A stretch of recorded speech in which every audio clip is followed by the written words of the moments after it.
the founder and chairman of DAMAC Properties, Hussein Sejwani, a very respected gentleman. And I'm thrilled to announce today that DAMAC will be investing at least $20 billion over a very short period of time into the United States, and they may go double or even somewhat more than double that amount of money. It's a great thing, and I believe he will say that he's doing it because of the fact that he was very inspired by the election. They wouldn't do it without that election, I can tell you. A lot of people wouldn't. You saw last week where we have somebody who's going to go from $100 to $200 billion, and we have many other people, and we'll be bringing some of them out. Some of them like to do it somewhat more quietly, and some don't, and they feel so strongly about the country that they want to let people know about it. But it's an honor to have such a great investor investing in our country. The investment will support massive new data centers across the Midwest, the Sun Belt area, and also to keep America on the cutting edge of technology and artificial intelligence. He's very big into the data centers, and that's going to be a very hot item in the coming years, as you know, with AI. In particular, the first phase of the project will be in Texas, Arizona, Oklahoma, Louisiana, Ohio, Illinois, Michigan, and Indiana, those places. And Hussein, I'd love you to come up and say a few words. Thank you very much. Thank you. Thank you. Thank you, Mr. President. It's been amazing news for me and my family when he was elected in November. We've been waiting 4 years to increase our investments in U.S. to a very large amount of money. We are a company operating in more than 20 countries around the world. We have delivered more than 45,000 luxury units and another 45,000 in the pipeline. In data center, we are in 10 countries around the world, in Asia, Europe, and Middle East. And we're very, very excited now with his leadership and his open strategy and policy to encourage businesses to come to U.S. For the last 4 years, we've been waiting for this moment. And we're planning to invest $20 billion and even more than that if the opportunity in the market allow us. But at the moment, we're planning $20 billion in data center, catering for the AI and cloud business for the hyperscalers. Fantastic. Thank you, Mr. Great President. honor. Thank you very much. So nice.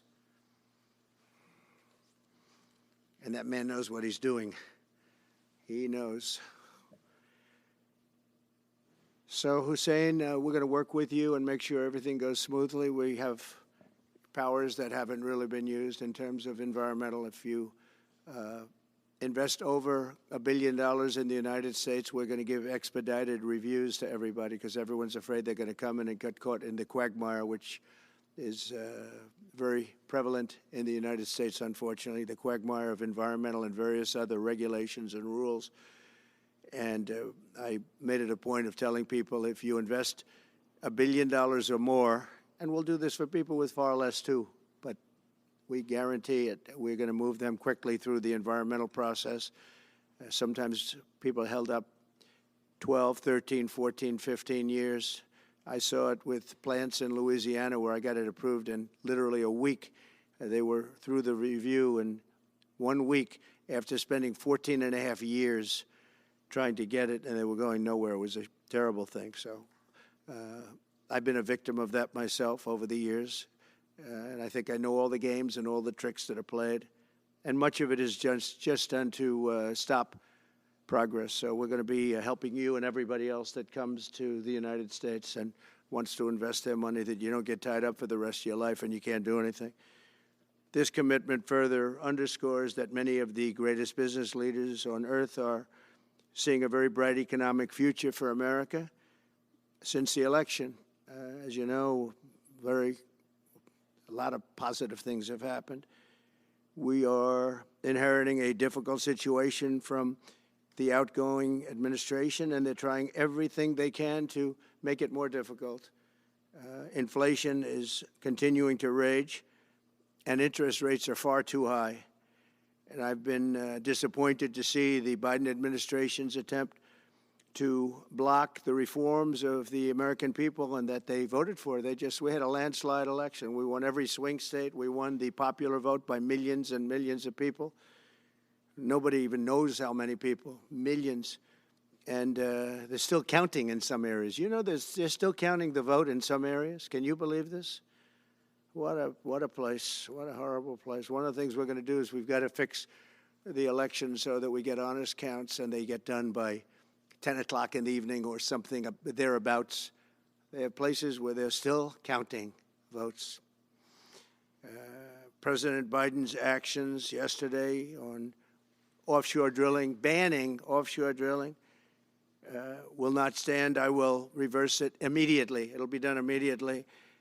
And we will drill, baby, drill. And we're going to be drilling in a lot of other locations. And the energy costs are going to come way down. They'll be brought down to a very low level. And that's going to bring everything else down. That's what caused it to go up, along with the ridiculous spending on the Green New scam. All this money, trillions of dollars. It's like throwing it right out the window, what they're doing. And they're trying to spend so much now. They're just taking money and giving it to anybody that wants it for any project at all, if it's certified under the Green New scam. And they don't work, and it's too expensive. And, you know, they told me that we're going to do everything possible to make this transition to the new administration very smooth. It's not smooth because they're doing that. They're playing with the courts, as you know. They've been playing with the courts for 4 years, probably got me more votes because I got the highest number of votes ever gotten by a Republican, by far, actually, by a lot. And, you know, we had a great election, so I guess it didn't work. But even to this day, they're playing with the courts. They have their friendly judges that like to try and make everybody happy on the Democrat side.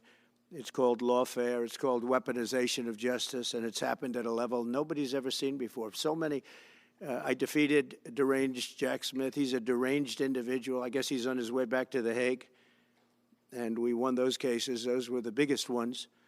And the press made such a big deal out of them, but we did nothing wrong. We did nothing wrong on anything. And the people saw that. You know, when they vote, when a Republican, it's not easy for a Republican. When the Republican wins the popular vote by millions and wins all 7 of the swing states, people said, well, he could win 4.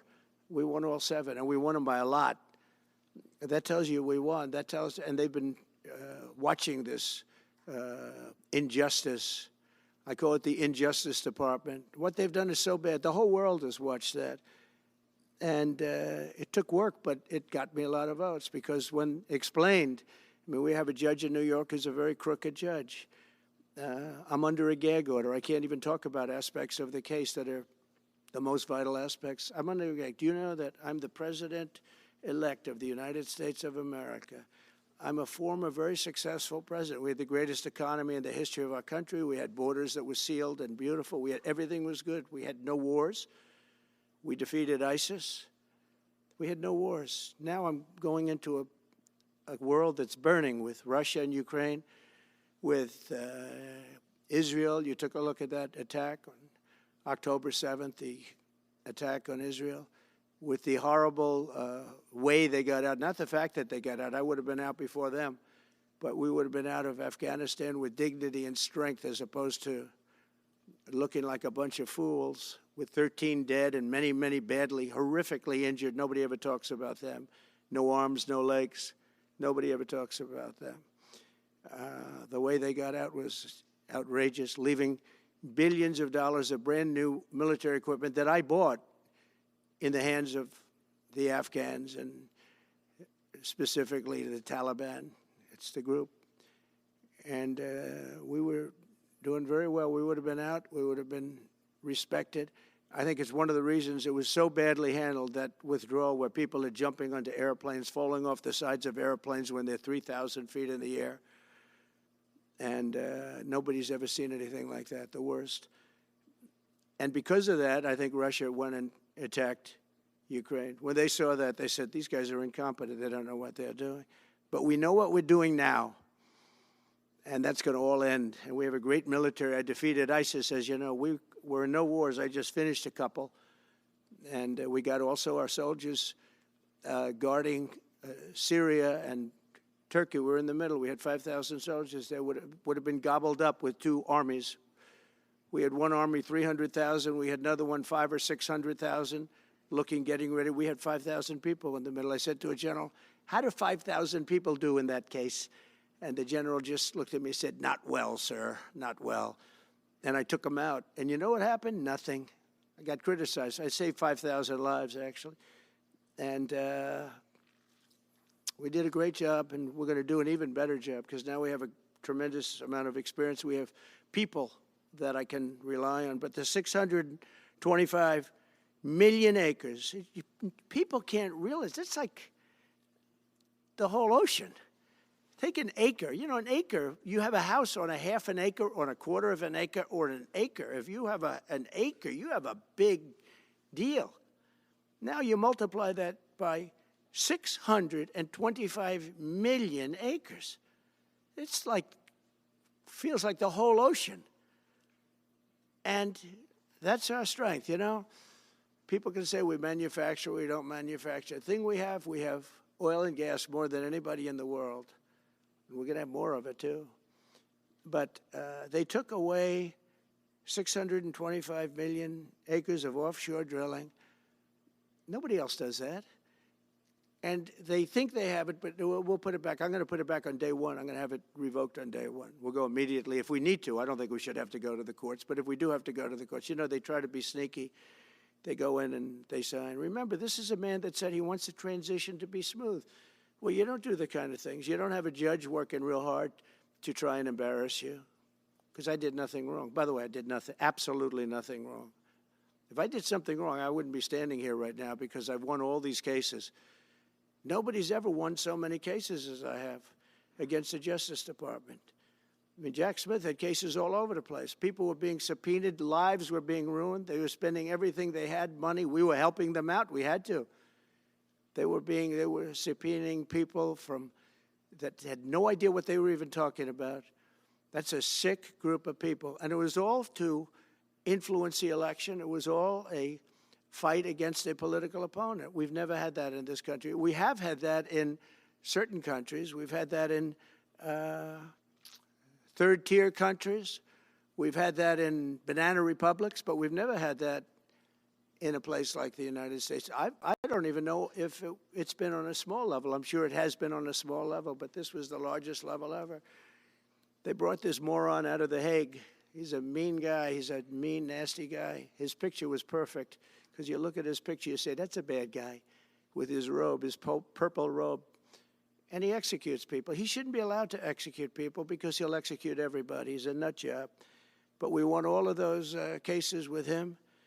And, I mean, I don't know the judge in Florida, but we had a brilliant judge in Florida that saw right through it. And we won the case. She was a brilliant judge with great courage. You know, the left, as we call them, the radical left, they have a way, they play the ref, and they play it very hard. They play the ref. They go and say horrible things about judges and prosecutors. And some judges and prosecutors say, look, the only way I'm going to get these people off my back is to give victory to them. They're playing the ref. I think it's illegal what they do. It's almost like talking. It's worse than talking to a judge. But the judge in Florida, Judge Cannon, was brilliant and tough, and she didn't stand for it. And I don't know her. And never met her until the case, and I don't believe I said even one word to her. But she was very, very strong and very, very brilliant. And her opinion was so brilliant that they dropped their appeal. They couldn't beat the appeal. So that's what we're up against. So they say we're going to have a smooth transition. All they do is talk. It's all talk.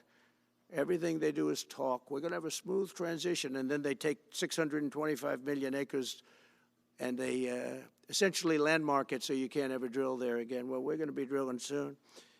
We're going to be opening up Anwar. We're going to be doing all sorts of things that nobody ever thought was even possible. But remember and just to get off the subject, because I couldn't believe it when I heard it yesterday, I couldn't believe the size of it. I mean, you put down a map and put this up, it's just massive. And remember that that's worth probably, I mean, I've had estimates, $40 to $50 trillion. That's more than our national debt. essentially he's thrown it away. He's thrown it away. He's taken $50 trillion. So if we owe $35 trillion, he's taken $50 trillion of value and thrown it right out the window. We can't do that. Nobody can do that. One other thing he did yesterday, which was in many ways worse, it's hard to believe it can be worse. He wants all gas heaters out of your homes and apartments. He wants them to be replaced by essentially electric heaters. I don't know what it is with electric. This guy loves electric. We're going to be ending the electric car mandate quickly, by the way. This guy loves electric. And we don't have enough electricity. And then we have AI where we need more. And he wants everybody to have an electric heater instead of a gas heater. Gas heater is much less expensive. The heat is much better. It's a much better heat. As the expression goes, you don't itch. Does anybody have a heater where you go and you're scratching? And that's what they want you to have. They don't want you to have gas where you don't have the problems of the electric. And the source is plentiful. They're much cheaper to operate. They're much better. They work much better. They look much better. 60% of homes and apartments have gas heaters. He wants them all removed quickly. These people are crazy. There's something wrong with them. There's something wrong with them. They also want to go back, and they have already started that, to when you buy a faucet, no water comes out because they want to preserve. Even in areas that have so much water, you don't know what to do. It's called rain. It comes down from heaven. And they want to do, no water comes out of the shower. It goes drip, drip, drip. So what happens, you're in the shower 10 times as long, you know. No water comes out of the faucet. You want to wash your hands. They want to go back to even stronger than what they have right now. As you know, I ended that policy. You can have all the water you want. It makes no difference. It comes weird, especially in certain areas. We have so much water, we don't know what to do with it. But these are all things. They want very, very little water to go into your dishwasher, almost none. And you know what people do? They just keep pressing, keep it going. They end up using more water. Likewise, washing machines. They want in your washing machine to have very little water coming out of the washing machine. So when you wash your clothing, you have to wash it 4 times instead of once. You end up using more water. We're a party of common sense, and things that I'm telling you now is really all about common sense. On January 20th, we'll turn the economy around very quickly, because right now when I think of our economy, I think about inflation. That's what we have. We have inflation, I believe, at a level that we never had before. There's never been anything like it. And over the next 4 years, the United States is going to take off like a rocket ship. But really, it's already doing it. If you take a look, just last month, SoftBank announced the $200 billion. I think it'll be 200. He said between 100, and I said, how about making it 200? And he sort of said yes, but let's say it's 100, but it might be 200, right, Brian? Dollars, United States, creating more than 100,000 jobs. Hussein just announced a tremendous investment that he's going to make, and that's money that's in the bank. He's going to come and do it, and he'll do a great job, and he'll build the best centers in the country, I guarantee, because I know the way he builds. Since my election, the stock market has set records. The S&P 500 index has broken above 6,000 points for the first time ever, never even close. In a single month, small business optimism soared 41 points. It's not a 41. It went up 41 points. And that's the largest in the 39-year history of the group that does it. According to Gallup, the American people's confidence in the economy has just surged to the highest level in history. That's why I have a news conference like that. I take the greatest business leaders in the world. I say, hey, do you want to say you're going to invest the money? They're not looking for news conferences. They're saying, what am I doing here? They go in and they invest money, but it's good to know where the smartest business people in the world are investing, and they're investing in the United States. So we've done this all in 2 months of not being there. You know, we haven't been there. And it's pretty amazing, and we think we're going to do some really great things, really great things. We're being respected again all over the world. The Panama Canal is a disgrace, what took place at the Panama Canal. Jimmy Carter gave it to them for $1, and they were supposed to treat us well. I thought it was a terrible thing to do. You know, it was the most expensive structure ever built in the history of our country, relatively. It would be the equivalent of substantially over $1 trillion today. We lost 38,000 people. Think of it, 38,000 people, they died from malaria, mosquitoes. They were unable to stop the mosquitoes. They paid people 5 times more to take the job. Many of those people died. We gave it away for $1. But the deal was that, you know, they have to treat us fairly. They don't treat us fairly. They charge more for our ships than they charge for ships of other countries. They charge more for our Navy than they charge for navies of other countries. They laugh at us because they think we're stupid, but we're not stupid anymore. So the Panama Canal is under discussion with them right now. They violated every aspect of the agreement, and they morally violated it also. And they want our help because it's leaking and not in good repair. And they want us to give $3 billion to help fix it. I said, well, why don't you get the money from China? Because China's basically taken it over. China's at both ends of the Panama Canal. China's running the Panama Canal. And they come to see this Biden, this guy who should never have been allowed even to run for president. Of course, she shouldn't have either, because that never happened. I had to be 2 people, not 1. But they want $3 billion to fix the Panama Canal that's run by China and makes a lot of money, China. One of the most profitable structures ever built, because you have ships lined up back to Florida, frankly, and they just keep going through, and the numbers are staggering, $500,000 to $1 million a ship. And they took it away from us, meaning we gave it to them for $1. But not going to happen. What they've done to us, they've charged us, they've overcharged our ships, overcharged our Navy. And then when they need repair money, they come to the United States to put it up. We get nothing. Those days are over. Working with the Republican majorities in Congress, will cut taxes, slash regulations, raise wages, and boost incomes at a pace the world has not seen before, and certainly not from our country. We had a big chunk of it for the first 3 years prior to COVID coming in my administration. We had the greatest economy in history. We cut the most regulations in the history of our country, and I did that all in 4 years. By 4 times more than any other president cut. We did that in 4 years. And we were just getting started. We'll impose new tariffs so that the products on our stores will once again be stamped with those beautiful words, made in the USA. And we are not treated well, as you know, by Canada. Canada is subsidized to the tune of about $200 billion a year, plus other things. They don't essentially have a military. They have a very small military. They rely on our military. It's all fine, but, you know, they got to pay for that.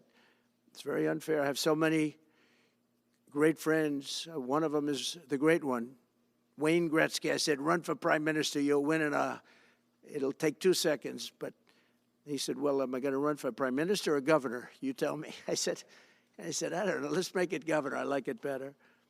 But no, something's going to have to be done. Same thing with Mexico. We have a massive deficit with Mexico, and we help Mexico a lot. They're essentially run by the cartels, and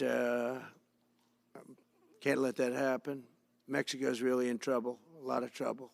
Very dangerous place.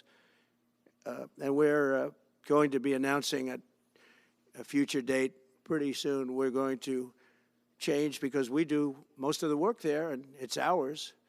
We're going to be changing, sort of the opposite of Biden, where he's closing everything up, essentially getting rid of $50 to $60 trillion worth of assets. We're going to be changing the name of the Gulf of Mexico to the Gulf of America, which has a beautiful ring that covers a lot of territory. The Gulf of America, what a beautiful name.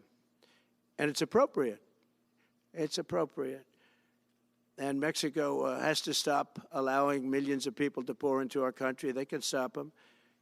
And we're going to put very serious tariffs on Mexico and Canada, because Canada, they come through Canada too. And the drugs that are coming through are at record numbers, record numbers.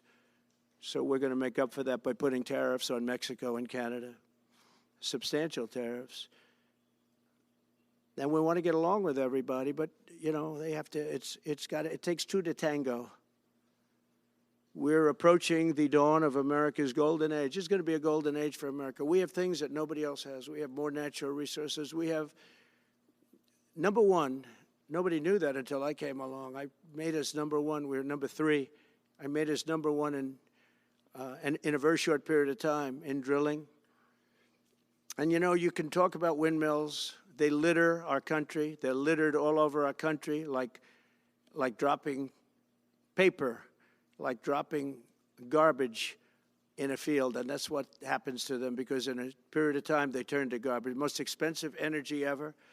They only work if you get subsidy. The only people that want them are the people that are getting rich off windmills, getting massive subsidies from the U.S. government, and it's the most expensive energy there is. It's many, many times more expensive than clean natural gas. So we're going to try and have a policy where no windmills are being built. You know, off the coast of New Jersey, they want to build like 200 windmills. The people are going crazy. Nobody wants them, and they're very expensive. They don't work without subsidy. You don't want energy that needs subsidy. Energy is a good business. You don't need subsidy. But when you build these massive towers, I mean, they're 25 stories tall, 40 stories. They have one 70 stories tall. The blades, they take 3 ships to ship them. It's crazy. They're dangerous. You see what's happening up in the Massachusetts area with the whales, where they had 2 whales wash ashore in, I think, a 17-year period, and now they had 14 this season. The windmills are driving the whales crazy, obviously. And they had actually over, I think, 125 or something over a number of years. And we don't want that to happen. It's a disaster it's amazing the way a true environmentalist would say, oh, we love wind. It sounds good, but that's about where it ends. You know, after 10 years, you have to redo them. And what happens is they don't do that. They let them stand and they rust, and they say, because of the environment, I'm not a believer in this, but they say you can't, because it's a certain fiberglass, that the blades cannot be buried in earth, that's an environment. So what do you do with them? What do you do with them? And I don't know if you've ever gone to Palm Springs, California, or any of these places where you have long-term windmills standing. They're a disaster. They're rusting, rotting, closed, falling down. This is as you enter Palm Springs. And they put new ones next to them because nobody wants to take them down, because why should they take them down? It's very expensive to take them down. And you can't do anything with them because the blades, you can't bury them because of the environmental protection. We'll look at that. Doesn't make sense, but that's what they say. So we are at the beginning of a great, beautiful golden age of business. And I think we're also at a golden age of common sense, because everything I'm saying to you, from a simple water faucet that doesn't allow water to come out appropriately, to all of the other elements of what we do and what we're going to do, to take $50 to $60 trillion off our country's balance sheet because some man that has no idea what he's doing, has no idea. You know it, I know it, the Democrats know it. What they did is a crime by allowing that to happen. And I'll bet you, if you asked him today, how much acreage did you submit? Essentially, did you destroy? You destroyed the economic viability of drilling in the ocean. And with AI coming along and all, you know, a lot of people don't realize that AI is going to be a big thing, but you'll need double the electricity at least that we have right now. So right now we produce electricity for many, many different things. AI is a very big deal in terms of the future. China is already building electric facilities, big, bold electric facilities. And you know how they're being fired up? With coal. They're being fired up with coal. And we're going to build bigger and better ones. People like Hussein that are doing the same thing as he is. I'll bet they don't do it as well because I know how he does it, but they're doing a lot of things. The problem is they can't get their permits because I say build the plant with the building. So with the structure, build the plant, because if you go into the grids are old. So they said, that's a great idea. In other words, build your electric facility alongside of your plant. And you could have extra output if you want, because once you build it, you can make it larger pretty inexpensively. You could have extra output, which you'll sell to the public, but build it with the plant, and people are loving that idea. So we're going to have a lot of fun making America great again, and it's going to happen, I think, very, very quickly. It's already happened. So I would say this, and this has been pretty openly reported by the news. There's never been anything like what's happened in the list. Since we won the election, a couple of months, since we won the election, the whole perception of the whole world is different. People from other countries have called me. They said, thank you, thank you. The perception of the whole world is different. We're going to have to settle some big problems that are going on right now. We're going to have to settle up with Russia, Ukraine. That's a disaster. I look at numbers every week, the number of people being killed in that war. People don't know, mostly soldiers now. But the towns have been obliterated. This was a Biden fiasco that that should have never happened. If we had a real president, if we had a president that knew what he was doing, Russia would have never, ever gone in. But they did go in, and we have a mess. The cities are all blown up. The people have largely left. And the soldiers are killing each other at levels that haven't been seen since the Second World War. So we'll have to get that one straightened out, too. That's a tough one. Much tougher than it would have been before it started, I can tell you that. A deal could have been made just by an average deal maker. Deal could have been made on that. So thank you all for coming. We'll take a couple of questions. Yeah. Go ahead, please. President, thank you. Wanted to touch on the world on fire that you mentioned, but let's start, if we could, with your references to Greenland and the Panama Canal, so forth. Can you assure the world that as you try to get control of these areas, you are not going to use military or economic coercion? No. And can you tell us a little bit about what your plan is? Are you going to negotiate a new treaty? Are you going to ask the Canadians to hold a vote? What is the strategy? Yeah. I can't assure you, you're talking about Panama and Greenland. No, I can't assure you on either of those two. But I can say this, we need them for economic security. The Panama Canal was built for our military. I'm not going to commit to that now. It might be that you'll have to do something. Look, the Panama Canal is vital to our country. It's being operated by China. China. And we gave the Panama Canal to Panama. We didn't give it to China. And they've abused it. They've abused that gift. It should have never been made, by the way. Giving the Panama Canal is why Jimmy Carter lost the election, in my opinion, more so maybe than the hostages. The hostages were a big deal. But if you remember, and nobody wants to talk about the Panama Canal now because, you know, it's inappropriate, I guess, but because it's a bad part of the Carter legacy. But he was a good man. Look, he was a good man. I knew him a little bit, and he was a very fine person, but that was a big mistake. Giving the Panama Canal to Panama was a very big mistake. We lost 38,000 people. It cost us the equivalent of $1 trillion, maybe more than that. Probably the most expensive, they say it was the most expensive structure, if we call it a structure, which I guess you can, ever built. And giving that away was a horrible thing. And I believe that's why Jimmy Carter lost the election, even more so than the hostages. Those two things. If I could just follow up on Ukraine and Iran, the two negotiations you'll be heading into. On Ukraine, you said just before it's a lot more complicated now. Much more complicated. Do you believe... Because it would have never started. Right, but it has started. Well, not only started, the cities are largely knocked down. So you've got what you've got. At this point, to hold on to leverage in dealing with President Putin, would you make a commitment to the Ukrainians that you will keep supporting them during the negotiations? Well, I wouldn't tell you if that were the case. Would you make a commitment to provide a security guarantee if they do enter into an armistice or a ceasefire along the lines that the French and the Germans? So, you know, a big part of the problem was Russia for many, many years, long before Putin said you could never have NATO involved with Ukraine. Now, they've said that. That's been like written in stone.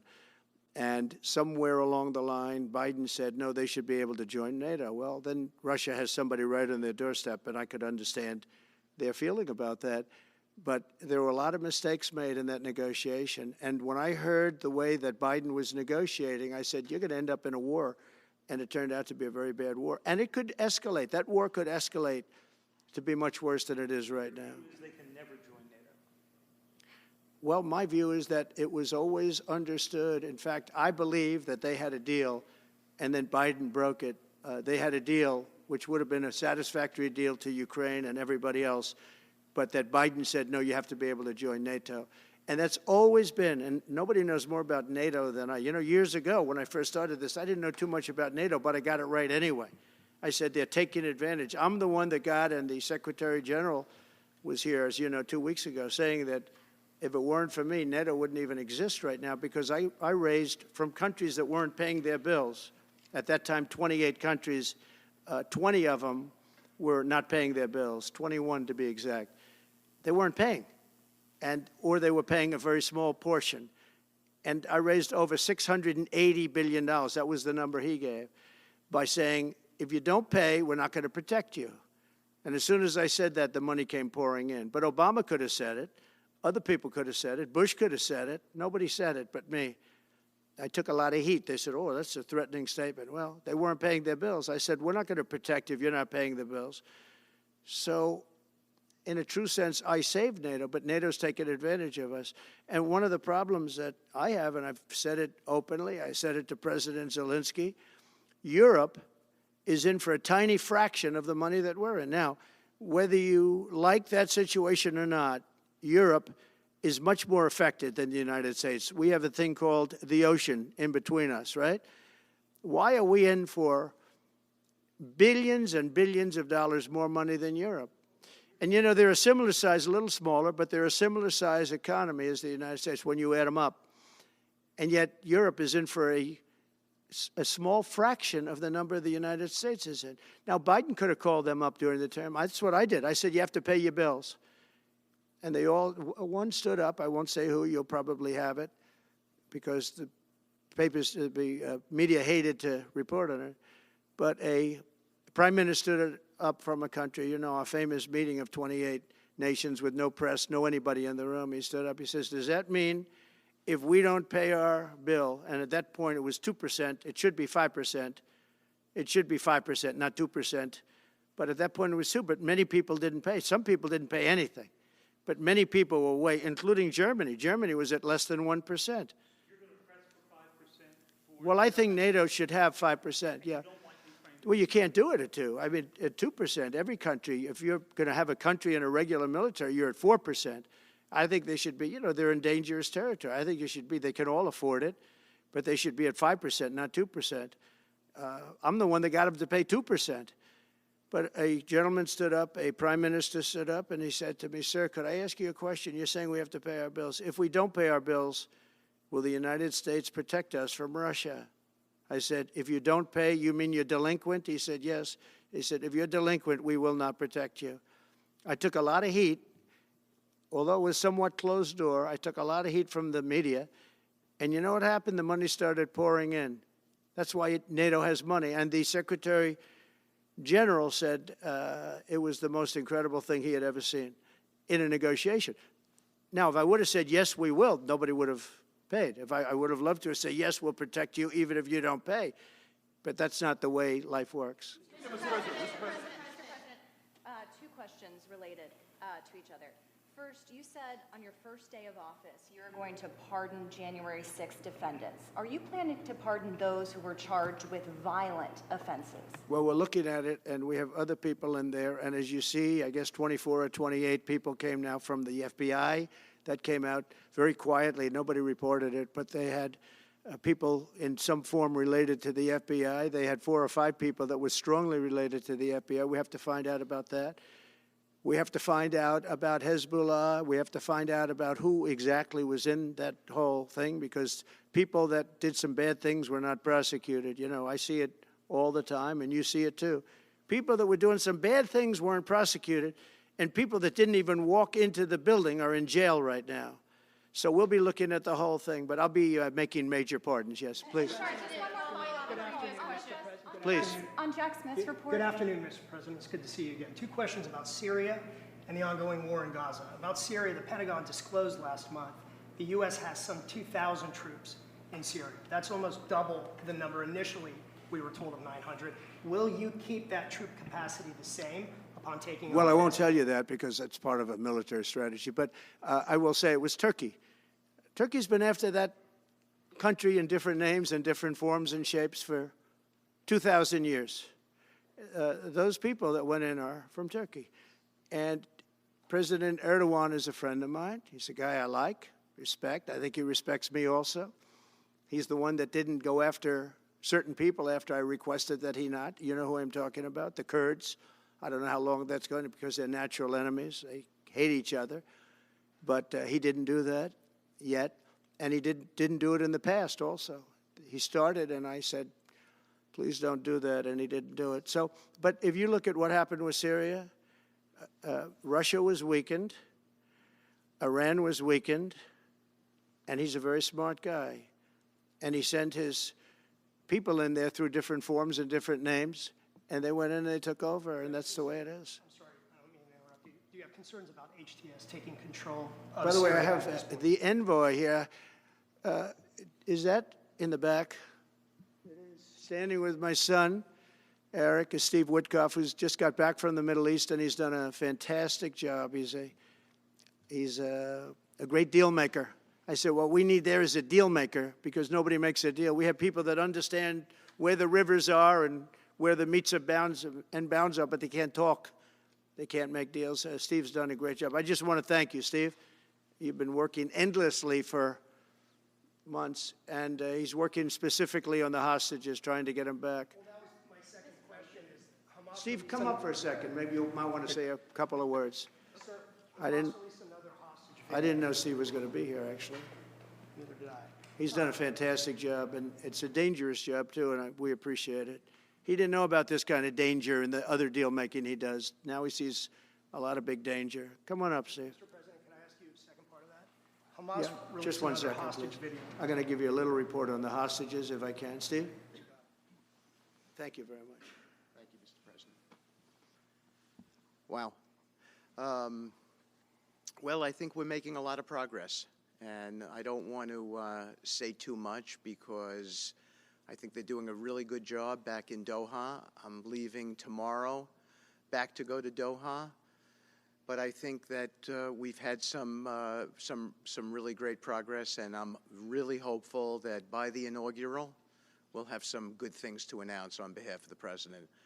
I actually believe that we're working in tandem in a really good way, but it's the President, his reputation, the things that he has said that are driving this negotiation. And so hopefully it'll all work out and we'll save some lives.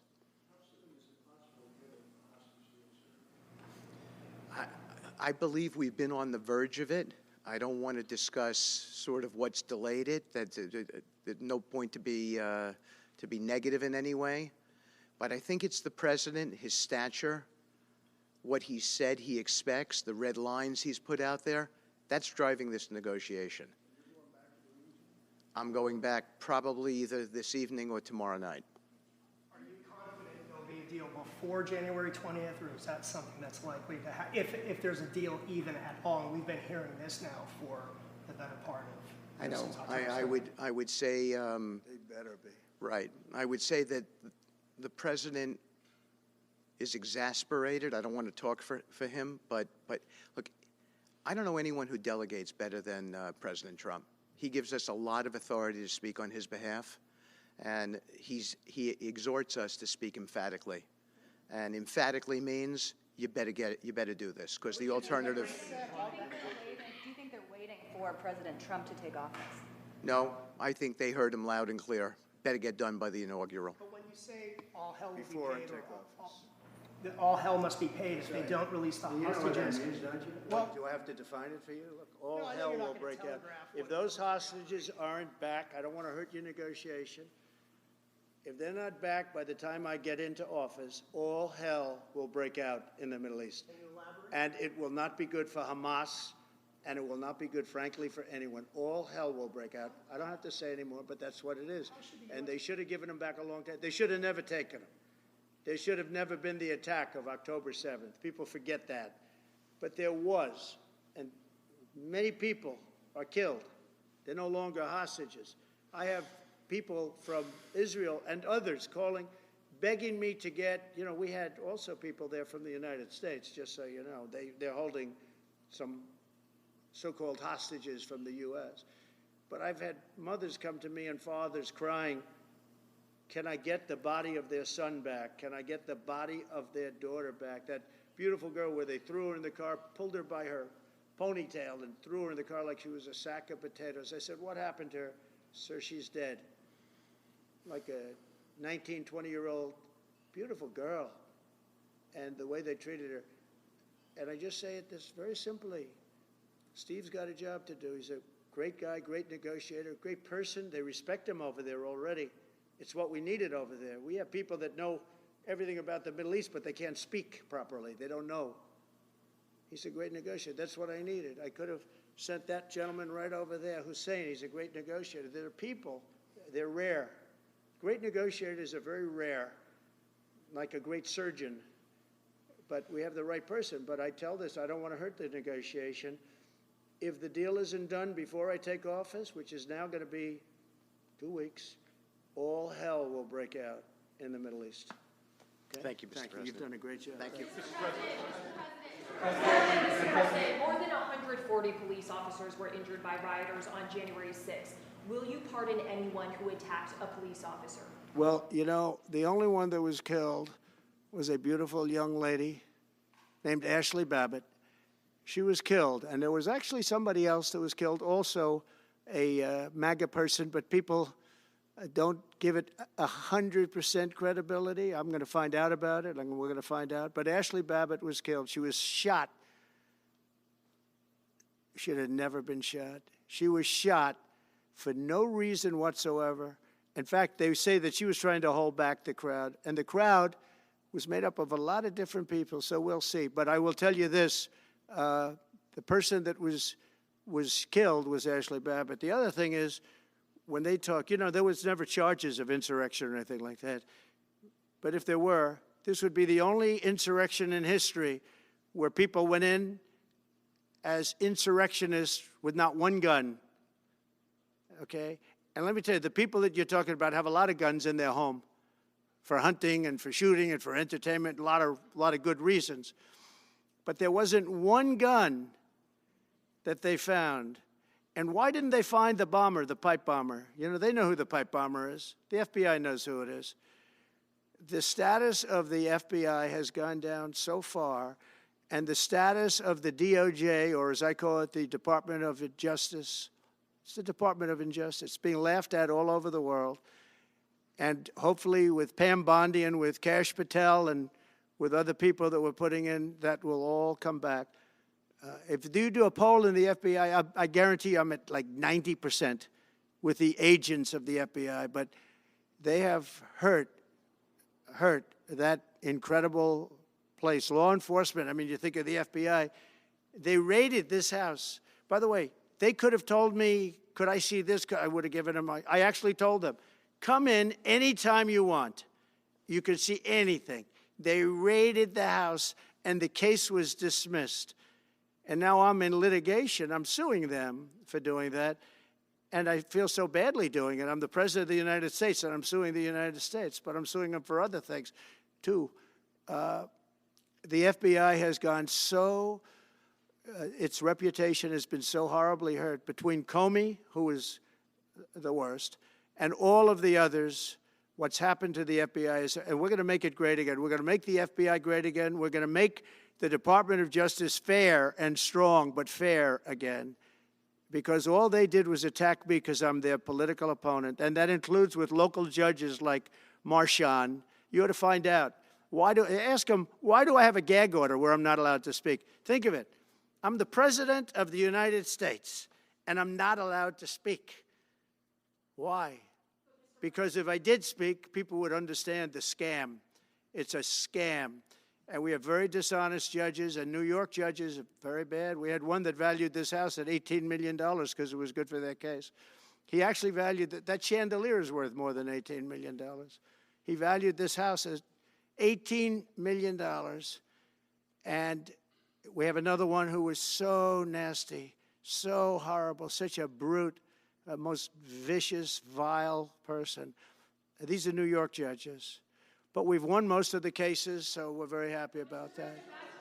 Please. Back on Greenland, your position is clear, but have you directed your staff to take specific actions to draw plans? And can you elaborate again? You didn't rule out military coercion Well, we need Greenland for national security purposes. I've been told that for a long time, long before I even ran. I mean, people have been talking about it for a long time. You have approximately 45,000 people there. People really don't even know if Denmark has any legal right to it. But if they do, they should give it up because we need it for national security. That's for the free world. I'm talking about protecting the free world. You look at, you don't even need binoculars. You look outside, you have China ships all over the place. You have Russian ships all over the place. We're not letting that happen. We're not letting it happen. And if Denmark wants to get to a conclusion, but nobody knows if they even have any right, title, or interest. The people are going to probably vote for independence or to come into the United States. But if they did do that, then I would tariff Denmark at a very high level. Have you asked your staff to draw plans for acquisition? I mean, are you actively No, we're pursuing not it? at that stage, but we have people. I haven't even entered office yet. Secondly, sir, Elon Musk has drawn some criticism and a lot of attention for some of his actions and provocative statements about foreign affairs, including in Europe. Your reaction to that, is that appropriate for... You mean where he likes people that tended to be conservative? I don't know the people. I can say Elon's doing a good job, very smart guy. I don't know the people you're talking about. He was, I know he said some negative things about a couple of people that are running for office, but that's not so unusual. Yes, please. I wanted to ask you about Ukraine and Putin. How soon do you anticipate going to meet with Putin to discuss the Ukraine situation? Well, I can't tell you that, but I know that Putin would like to meet. I don't think it's appropriate that I meet until after the 20th, which I hate, because, you know, every day people are being, many young people are being killed, soldiers. You know, the land is very flat, and hundreds of thousands of soldiers from each, many hundreds of thousands from each side are dead, and they're laying in fields all over the place. Nobody to even collect. There's landmines all over. It's a disaster. But it's very flat. It's great. It's farmland, and it's very, very flat. And the only thing that stops a bullet is the human body. And the human body is stopping a lot of bullets. Within the I hope first so. 3 to 6 months?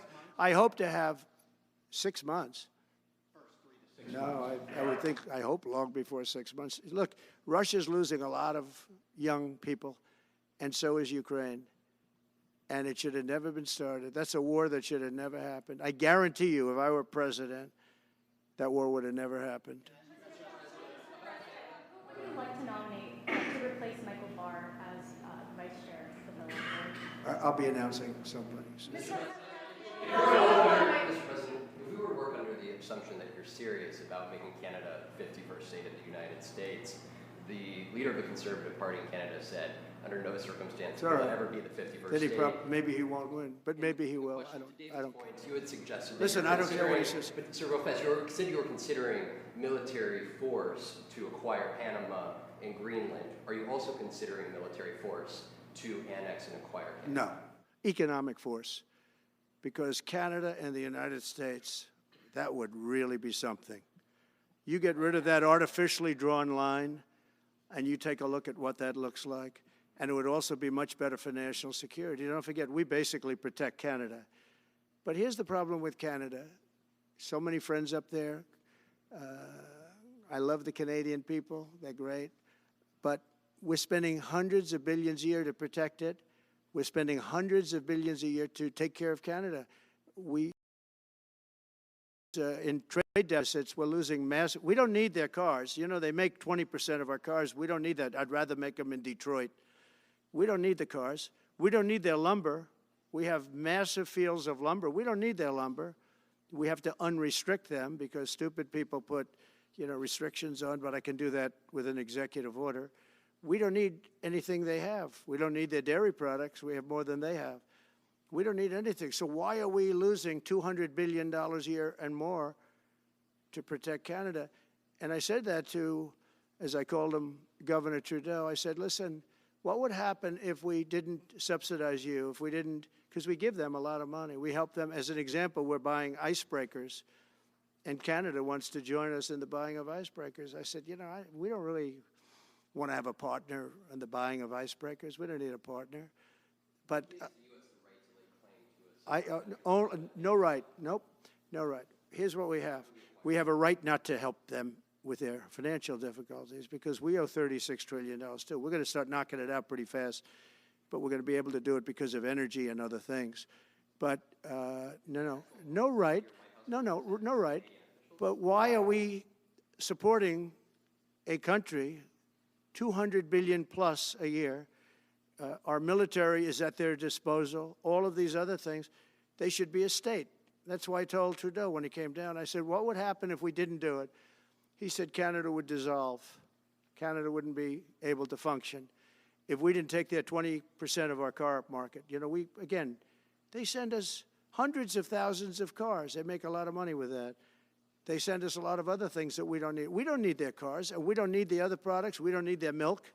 We got a lot of milk. We got a lot of everything, and we don't need any of it. So I said to him, well, why are we doing it? He said, I don't really know. He was unable to answer the question, but I can answer it. We're doing it because of habit, and we're doing it because we like our neighbors, and we've been good neighbors, but we can't do it forever, and it's a tremendous amount of money. And why should we have a $200 billion deficit and add on to that many, many other things that we give them in terms of subsidy? And I said, that's okay to have if you're a state. But if you're another country, we don't want to have it. We're not going to have it with European Union either. European Union, we have a trade deficit of $350 billion. They don't take our cars. They don't take our farm product. They don't take anything. And so we're not going to have it with them either. Brian, go ahead. Yes. Happy New Year, by the way. Thank you. We have some breaking news. You may not be aware of this, but it looks like Canon has blocked the DOJ from releasing the Smith's report until further court proceedings. Get your thoughts on that. That's a big story. Yeah. So if I get it right, the fake witch hunt started by the DOJ having to do with books and records, and Biden had many more, and he wasn't protected by the Presidential Records Act, I was. But all of that fake stuff that took the lives of people, I mean, literally destroyed people. People are destroyed because of what they did, destroyed. But we got to be president. But Biden did it for 40 years. He did it when he was a senator. That was illegal. And they ruled it was illegal. How about that? They said, it's illegal, but he's unfit to stand trial. So he can stand and be president of the United States, but the prosecutor found that he's unfit for trial. I was going to use that as a major talking point, but I never got to use it because all of a sudden I had a new candidate who was also sort of unfit to stand trial, right? But so what you're saying is that the judge just blocked the, so Cannon was thrown off the case. They dropped their appeal because he had no case. They dropped all of that, the lawsuits against us. They lost the lawsuit. So this is deranged Jack Smith. So he dropped the lawsuits. He was told to by the DOJ because they had no lawsuit. They lost in court in front of a very strong and a very brilliant judge. They lost in court, and that pertained to other cases in other courts. So he wanted to do a report just before I take office, probably. So he'll do like a 500-page report, and it'll be a fake report just like the investigation was a fake investigation. And I said, well, wait a minute. This guy was thrown off in disgrace. In disgrace. He's going back to The Hague or wherever they're going to send him. In disgrace. Because he failed so badly. Because it was a fake case against a political opponent. They thought they were going to use this to beat me. So what you're saying is, I'm just hearing that they're not allowed to issue the report. So if they're not allowed to issue the report, that's the way it should be. Because he was thrown off the case in disgrace. Why should he be allowed to write a fake report? It'll only be a fake report. That's great news. Yeah. Good. And if I can just follow up real quickly, you want to comment, many Americans are angry that we're sending millions of dollars every month to the Taliban. Do you anticipate? It's not even believable. Billions of dollars, not millions, billions. We pay billions of dollars to essentially the Taliban, Afghanistan. And that's given by Biden. That's the same man that took away $50 to $60 trillion worth of value from the United States. Think of it. Probably our most valuable asset. Took away our most valuable asset. this can't be allowed to happen. We are now a nation of common sense. When he does that, 625 million acres, this can't be allowed to happen. Thank you for the information. Yes, sir. Most other people probably knew about it, but they wouldn't have told me, right? Mr. President, on the campaign trail, you vowed to bring down the prices at grocery stores very fast. Yeah, we won't do it But then fast. you recently told Time Magazine that bringing down prices would be very hard. So what can the American people expect when you get into office? It's always When hard to can they bring go down the prices when grocery somebody bill else has screwed something up like they did. But we'll bring them down. We'll get them down. Energy is going to bring down prices. We're going to have a lot of energy, and energy is what brought it up. Energy and their bad spending is what brought it up, and energy is going to bring it down. We're going to have prices down. I think you're going to see some pretty drastic price reductions. As an example, food, bacon, ham, apples, everything has gone through the roof. It's one of the reasons I won. So as you know, I said it, inflation was one of the reasons I won, but I think the biggest reason I won was the fact that they are allowing prisoners to come into our country. They released their prisoners, their murderers. Thousands of murderers are now walking around the streets of our cities and farmland all over. Murders, people that have killed. Many, 32% have killed more than one person.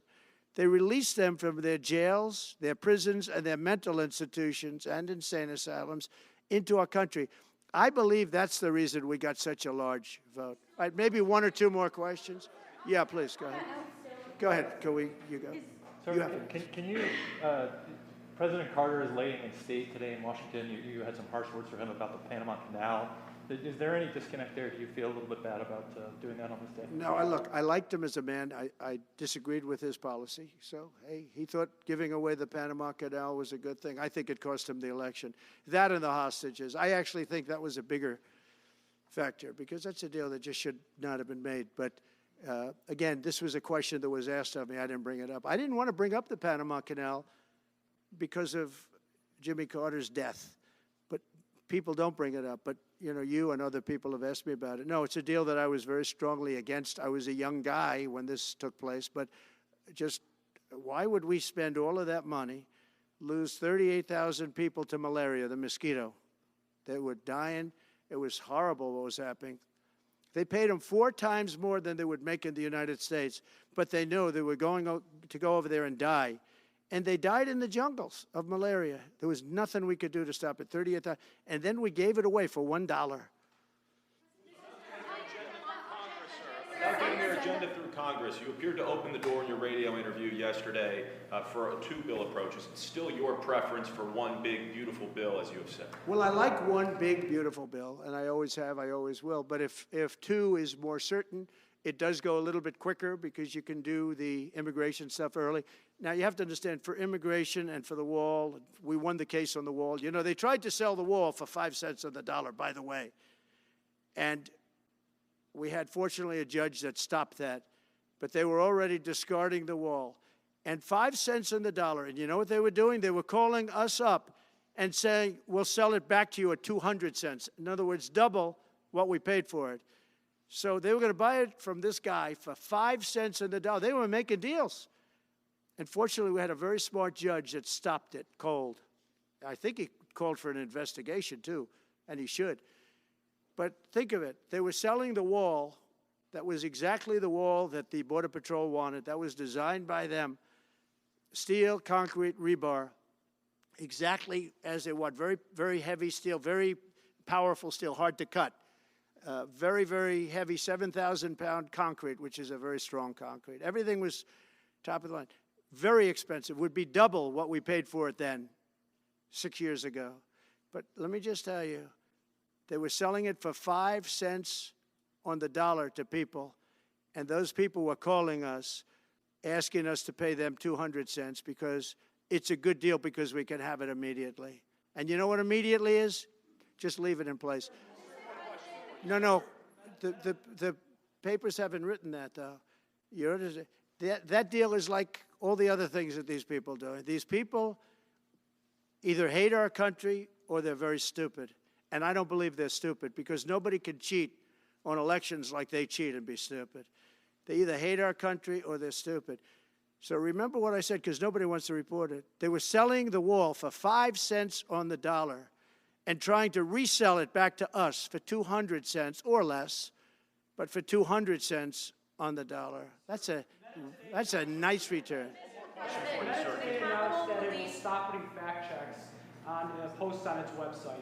And Meta said today it would stop putting fact checks on its website and instead allow community to fact Well, I check watched it. their news conference, and I thought it was a very good news conference. I think they've come a long way. Meta, Facebook. I think they've come a long way. I watched it. The man was very impressive. I watched it on Fox. I'm not allowed to say that. Say it? Do you think he's directly responding to the threats that you have made to him in the past with these Probably. issues? Yeah, probably. The last time you were here, you were asked a question about the U.S. possibly launching a preemptive strike on Iran. You said you wouldn't answer that question. On who? Obviously, on Iran. The U.S. launching a preemptive strike on Iran's nuclear facilities. You And I you said, couldn't answer that question. I don't talk about it. It's a military And that's strategy. understandable, but it is a legitimate question. It's something that Well, it's not really, because only a stupid person would answer it. Look, it's a military strategy, and I'm not answering your questions on military strategy. All right, one more. Brian, go ahead. Brian? Could you give us a preview of what you might be talking to leaders of Congress who are expected to come here in the next couple of days? And you've got a very supportive Congress behind you. Yeah, they're great. So we have a wonderful Republican Congress. We have a leader that I have a lot of confidence in. I think he's going to be, hopefully, a great leader, a great speaker. And we have a leader, by the way, in the Senate I think has been great. John Thune has been doing a fantastic job. But it goes through the House first. And the question is whether or not we do the two bills or one bill. And, look, I can live either way. I like the idea of the one big bill, but I can live either way. But they'll be coming down. The senators also will be coming down. And then ultimately we'll be meeting in the White House in a few weeks. But right now this is the winter season. They sort of call this the winter White House. It was built, I don't know if you know this, Marjorie Meriwether Post and E.F. Hutton built this. It was the greatest of all the estates in our country. And I saved it, and I got a lot of credit for saving it. Most of these big, great houses have been knocked down in Palm Beach, just about all of them, actually. And they, you'd build 10 mansions on one site, but we saved it. But this was built as the Southern White House, and she gave it to the government. And, by the way, Jimmy Carter gave it back. He said it's too expensive for the United States. So I didn't realize that. Real quick, I was just told. Actually, Jimmy Carter, Nixon was through Watergate. He came down. Nixon came here once, and he thought it was incredible. But he had a thing called Watergate, if anybody remembers that. And so he had other things on his mind, to put it mildly. And Jimmy Carter felt that it was too extravagant for the country. So fortunately for me, he gave it back to the foundation, and I bought it from the foundation. President, on reconciliation, some Republicans saying in trade for a massive bill that you and they share the interest in, they want to see big spending cuts. Do you agree with that? And what Well, I'm okay with spending cuts. I like spending cuts. I'm on the record for spending cuts. And the debt ceiling was given to us. It shouldn't have been, but it was put in our lap. And what I want in terms of debt ceiling isn't the ceiling. I just don't want to see a default. That's all I want. I never talked about spending more money necessarily than all I want to see is no default, because nobody knows what would happen if there was a default. It could be 1929 and it could be nothing. But that was put into our lap, and it shouldn't have been, but it was, and so we'll handle it. But debt ceiling is not about raising a lot of money. It's really just about extending it. I just want to see an extension. On immigration, how much can you do by executive order? Are you planning to do on executive order when it comes to immigration? And how much do you want Congress to tackle this issue? And also on day one, Well, I had the what safest executive border orders are in you the history of our planning? country by far. You remember the famous chart that I brought down. I love that chart very much for a lot of reasons. But I have the safest border by far in the history of our country. And when I took it over, it was a mess. Nothing like it is now. This is 10 times worse. I got elected because of the border the first time, and I think I got elected largely because of the border the third time. And the second time I did equally well. Well, not as well as the last time, but I did very well. And I will say, this was too big to rig. You know the expression? Too big to rig. They couldn't do it. They tried, but they couldn't do it. I didn't get very much from Congress at all. I just said that we're being invaded, and I took the money out of the military. Much of the wall, I built over 500 miles of wall. Much of that wall was built through money that I put into the military. We took it out because we couldn't get things from Congress in those days, and we took it out. And that wall was built largely with money coming from the military. So, very simple. I went to the military, I said, our country is being invaded by very similar, nothing like what's invading our country now. They weren't releasing prisons into our country, and they weren't releasing mental institutions in, but some bad dudes were coming in, right? And I said, our country is being invaded. And I took that money largely from the military. I was sued 9 times by the Democrats in Congress, and I won all those suits. And we ended up building 571 miles of wall. Once that wall was built, they start going around it. So we're going to add another 200. That would have been up in 3 weeks. And then we had a very unfortunate election result. And they said, we don't want to put it up. We'll sell it. And they started selling it for 5 cents on the dollar. What a second. So we'll do this again. I just want to thank everybody very much. I'm just telling you, this will be the golden age of America. This is the golden age of America. We're going to have a great country again. We're a country right now under siege. We have so many different problems, and nobody respects us overseas, but now they do. The Italian prime minister, as you know, came here the other night, just flew in and flew out. She wanted to see me. And great respect is being shown when I went to the cathedral in France. Great respect was shown by the prime minister, the president, by everybody. France was, and by the way, I have to say they did a great job in the cathedral. But great respect is being shown to our country again. And we have a great country, but we have to run it properly. It's going to be run properly. We want to get back those hostages for Israel and for us. You know, we do have people that are hostages being held. And I'll just say it again. If this deal's not done with the people representing our nation, by the time I get to office, all hell is going to break out. Thank you very much. Ukraine-Russia war before you take office. Can you clarify what you mean by military force in the Panama Canal?